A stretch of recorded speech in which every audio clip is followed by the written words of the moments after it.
Hello friends, welcome back to my channel guideline to medicare with doctor Rahat. आज हम discuss करने वाले हैं एक बहुत ही कॉमन टॉपिक जो हर कोई इसको जानना चाहता है और जूझ रहा है। ये महिलाओं के लिए है और पुरुष भी देख सकते हैं और जानकारी ले सकते हैं इसके बारे में और उनका कस्टमाइज ट्रीटमेंट भी ले सकते हैं। तो ये टॉपिक है PCOD which is known as polycystic ovarian syndrome. ये एक ऐसा क्लिनिकल कंडीशन है जो हार्मोनल डिसऑर्डर कर देता है, यूटरस में सिस्ट बना देता है, इम्बैलेंस होता है जिसके वजह से इसके सिम्टम्स ये हैं: hormonal imbalance, weight gain, acne, menstrual irregularity and unwanted hair growth. उनके बॉडी के ऊपर ज़्यादा फेस के ऊपर दिखाई देते हैं ये, ठीक है। और पीसीओडी के 3 टाइप्स होते हैं। एक होता है इंसुलिन रेजिस्टेंस, दूसरा होता है नॉन इंसुलिन रेजिस्टेंस और तीसरा होता है इन्फ्लेमेटरी कंडीशन। पीसीओडी का नॉन इंसुलिन रेजिस्टेंस जो बहुत ही कम मात्रा में पाया जाता है, बहुत ही कम ब्लड शुगर लेवल्स पाए जाते हैं बॉडी में। और तीसरा होता है इन्फ्लेमेटरी कंडीशन। इन्फ्लेमेशन पाया जाता है क्योंकि इन्फ्लेमेटरी मार्कर्स का लेवल कई ज़्यादा होता है। जो मार्कर्स हैं उनके नाम हैं साइटोकाइनिन्स और सीआरपी लेवल। रिएक्टिव प्रोटीन होता है जिसके वजह से इरेगुलर पीरियड्स होते हैं, वेट गेन होता है और एक्ने भी नज़र आता है, ठीक है। और इसके ट्रीटमेंट्स को भी देख लेते हैं। आइए, ट्रीटमेंट्स में पहला लाइफस्टाइल मॉडिफिकेशन ही होता है क्योंकि जो पीसीओडी के कारण वेट गेन होता है, एक्ने होता है, जिसके लिए हमें प्रिकॉशनरी मेजर्स लेनी पड़ती हैं हमारा वेट रिड्यूस करने के लिए। दूसरा होता है हमारा जो सेडेंट्री लाइफस्टाइल होता है, एक्टिव बॉडी नहीं होती, तो उसके लिए हमें एक्सरसाइज करनी पड़ती है ठीक से, तो सो दैट हमारा जो हार्मोनल इम्बैलेंस होता है, एक्सरसाइज की वजह से हार्मोन्स हमारे रेगुलेट भी होते हैं। हेल्दी डाइट भी लेना पड़ता है क्योंकि जब हम ज़्यादातर बाहर का खाना खाते हैं, ऑयली फूड, फ्राइड फूड लेते हैं, जिसके वजह से हमारा इंटरनल हार्मोनल लेवल बहुत ही इम्बैलेंस हो जाता है, हमारा बैलेंस डाइट होता ही नहीं है। और ये बहुत कॉमन सी बात है आजकल। अब डिस्कस करते हैं ओरल मेडिकेशंस के ऊपर। जो पहला आता है ओरल कॉन्ट्रासेप्टिव्स, जो बहुत ही कॉमन है हमारे पीरियड्स को रेगुलर करने में, हमारा हार्मोन्स को रेगुलेट करने में और हमारा एक्ने को भी कम करने में मदद करता है। और दूसरा दवाई आती है एंटी एंड्रोजेंस। एंटी एंड्रोजेंस ये है जो हमारे एंड्रोजन टेस्टोस्टेरोन लेवल को कम करने में मदद करता है, जिसके वजह से acne and unwanted hair growth जो होता है उसको भी कम करने में एंटी एंड्रोजेंस की दवाई कम करने में मदद करती है। तीसरा है इंसुलिन सेंसिटाइजर्स जो हमारे इंसुलिन रेजिस्टेंस को कम करने में मदद करता है। एग्जाम्पल मेटफॉर्मिन मदद करता है, हमारे बॉडी को रेगुलेट करता है। जो लोग पीसीओडी से जूझ रहे हैं उनको फर्टिलिटी में भी इशू होता है, जो लोग कंसीव नहीं कर पाते उनके लिए भी दवाई दी जाती है। फर्टिलिटी अगर जो लोग प्लान कर रहे हैं प्रेग्नेंट होने के लिए, कंसीव होने के लिए, फैमिली प्लानिंग जो लोग कर रहे हैं, वो लोग क्लोमिफेन सिट्रेट करके जो दवाई आती है under prescription from your gynaecologist, आप ये ले सकते हो आपके हार्मोन्स को रेगुलेट करने के लिए और बैलेंस करने के लिए।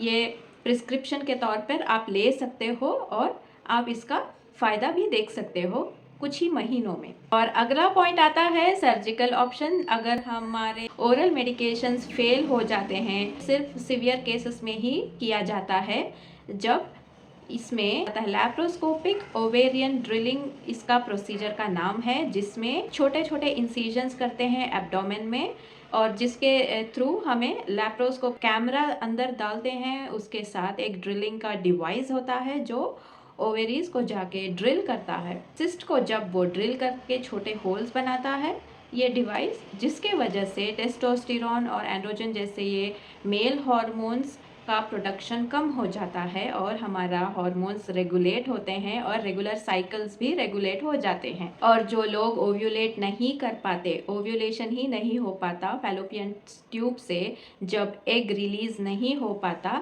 ये भी पॉसिबल हो जाता है ये लैप्रोस्कोपिक ओवेरियन ड्रिलिंग प्रोसीजर के बाद से। चलिए आइए इसका नॉन फार्माकोथेरेपी को भी हम डिस्कस करते हैं। पहला आता है हमारा डाइट।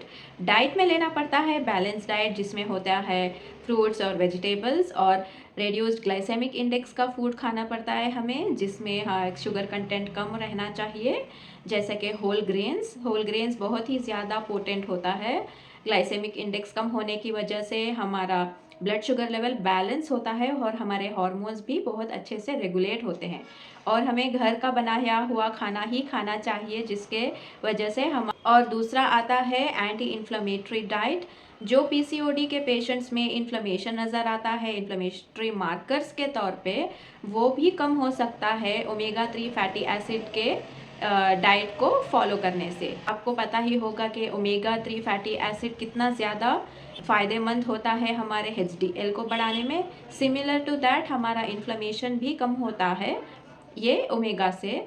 तो फैटी फिश में ओमेगा बहुत ज़्यादा पाया जाता है, तो आप ये कंज्यूम कर सकते हो। या फिर जो हमें ओमेगा 3 के टैबलेट कैप्सूल्स मिलते हैं, जेलाटिन कैप्सूल्स, वो भी आप ले सकते हो।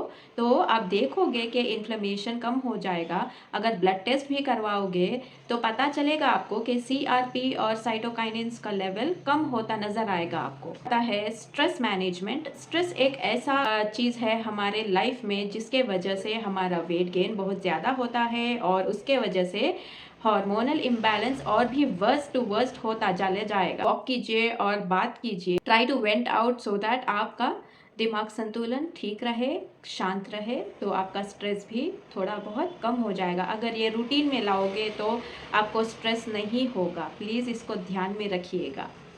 अगर हम हर्बल रेमेडीज़ के बारे में बात करेंगे तो पहला आता है स्पीयरमिंट टी। ये एक ऐसा डिकॉक्शन होता है जो हमारे पीसीओडी को काफ़ी हद तक कम कर सकता है।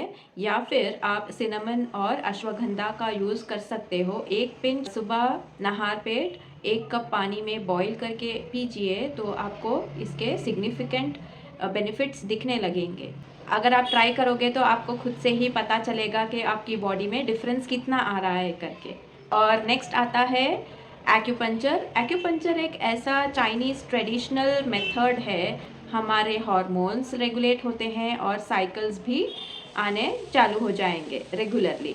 और नेक्स्ट आता है हमारा प्रॉपर स्लीप पैटर्न, जो 7 to 8 आवर्स लाजिम ज़रूरी है, क्योंकि ये हमारे हार्मोन्स को बैलेंस करता है जब हमारी बॉडी फिज़िकल एक्टिविटी नहीं करती। तो प्लीज़ आप स्ट्रेस की वजह से जो लोग नींद कम करते हैं, प्लीज़ उसको स्ट्रेस को दूर कीजिए और स्लीप पैटर्न आपका रेगुलराइज कीजिएगा। इसके कॉम्प्लिकेशंस को डिस्कस करते हैं, आइए। पहला है टाइप 2 डायबिटीज़। टाइप 2 डायबिटीज़ के चांसेस बहुत ज़्यादा होते हैं अगर हम पीसीओडी को ट्रीट नहीं करेंगे, क्योंकि इंसुलिन रेजिस्टेंस बहुत ज़्यादा हो सकता है जिसके वजह से पीसीओडी और भी बढ़ जाता है। दूसरा आता है हमारा कार्डियोवैस्कुलर डिसीज़ेस के कंडीशंस बढ़ भी जाते हैं, जिसमें इंक्लूड होता है हाई बीपी, कोलेस्ट्रॉल एंड हमारा हार्ट प्रॉब्लम। तीसरा आता है एंडोमेट्रियल इश्यूज, जिसमें होता है हाइपरप्लाजिया और कैंसर। या तो वो इन्फ्लेमेशन में कन्वर्ट हो जाएगा या तो वो कैंसरस भी हो सकता है, क्योंकि जब हमारे इरेगुलर पीरियड्स होते हैं तब ईस्ट्रोजन का लेवल बढ़ जाता है, तो कैंसर का रिस्क भी बढ़ जाता है। तो प्लीज़ इसका ध्यान रखिएगा और तुरंत ही ट्रीटमेंट करवाइएगा इनिशियल लेवल पे ही। आगे जाके इनफर्टिलिटी का इशू भी हो सकता है। पीसीओडी अगर ट्रीट नहीं करेंगे ऑन टाइम पे, तो अगर ये ट्रीट नहीं करेंगे तो मेंटल हेल्थ इश्यूज भी नज़र आने लगेंगे, जैसे स्ट्रेस, एंग्जाइटी और डिप्रेशन। और आगे जाके हम ये डिस्कस करेंगे कि ये सिस्ट होते क्या हैं, ये और ये सिस्ट के टाइप्स कितने हैं और वो क्या क्या हैं।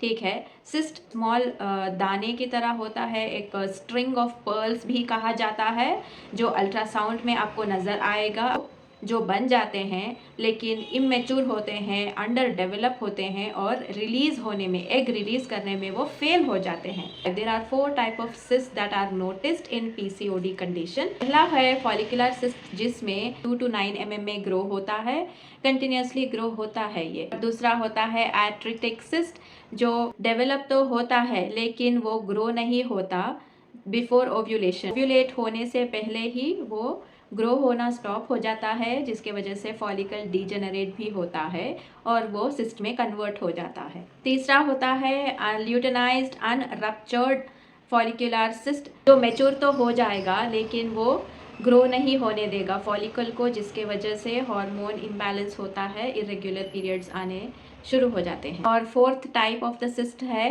टेका ल्यूटन सिस्ट, जो इंक्रीज होता है क्योंकि हमारा ल्यूटिनाइजिंग हार्मोन का सेक्रेशन काफ़ी हद तक बढ़ जाता है। ये इंक्रीज़ होता है क्योंकि एंड्रोजन लेवल बहुत ही ज़्यादा सेक्रेट हो जाता है हमारे बॉडी में, जिसके वजह से ये कंडीशन नज़र आती है। लेकिन ये बहुत ही रेयर कंडीशन है पीसीओडी पेशेंट्स में। और अगला पॉइंट आता है ब्लड टेस्ट के तरफ। ब्लड टेस्ट के तरफ कई लोग ध्यान नहीं देते, लेकिन ये आपको जानना बहुत ही ज़्यादा ज़रूरी है कि पीसीओडी अगर है तो आपको कौन सा ब्लड टेस्ट करवाना चाहिए। पहला है ल्यूटिनाइजिंग हार्मोन, दूसरा है फॉलिकुलर स्टिमुलेटिंग हार्मोन, तीसरा है थायराइड स्टिमुलेटिंग हार्मोन जिसमें आता है T3, T4, फ्री T4 और TSH। चौथा आता है लिपिड प्रोफाइल, क्योंकि उसमें कोलेस्ट्रॉल लेवल काफ़ी हद तक बढ़ जाता है और लोगों को पता भी नहीं चलता। और पांचवा आता है testosterone, androgen level. Male hormones बढ़ जाते हैं हमारी बॉडी में, जिसके वजह से acne and unwanted facial hair growth आपको नज़र आता है। तो आप इसको प्लीज़ ध्यान में रखिएगा। और इससे हेयर फॉल भी होता है तो इसका ट्रीटमेंट का भी आपको ध्यान रखना चाहिए। दूसरा आता है prolactin level. Fasting blood sugar भी आपको करवाना चाहिए, क्योंकि जब इंसुलिन रेजिस्टेंस होता है तो काफ़ी हद तक ब्लड शुगर अनकंट्रोल्ड हो जाता है। और अगला टेस्ट है DHEAS, ये भी आपको देखने में मिलेगा। और एडिशनल टेस्ट भी आप करवा सकते हो जिसका नाम है SHBG, एस्ट्राडायोल और AMH।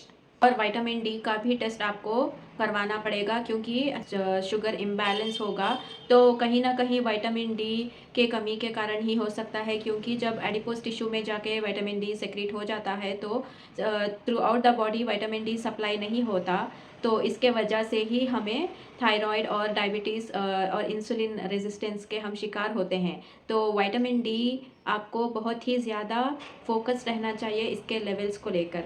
तो प्लीज़ आप एवरी 2 मंथ्स आप रेगुलरली ये ब्लड टेस्ट करवाइएगा। जो लोग पीसीओडी के शिकार हैं, आप खुद डिसाइड कर सकते हो, कस्टमाइज ट्रीटमेंट ले सकते हो under doctor supervision, prescription and.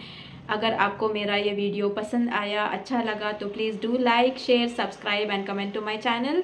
और अगर आपको कुछ सवाल पूछने हैं तो कमेंट बॉक्स में प्लीज़ कमेंट करके बताइएगा, पूछिएगा जो भी आपके सवाल हैं। तो till then take care and bye.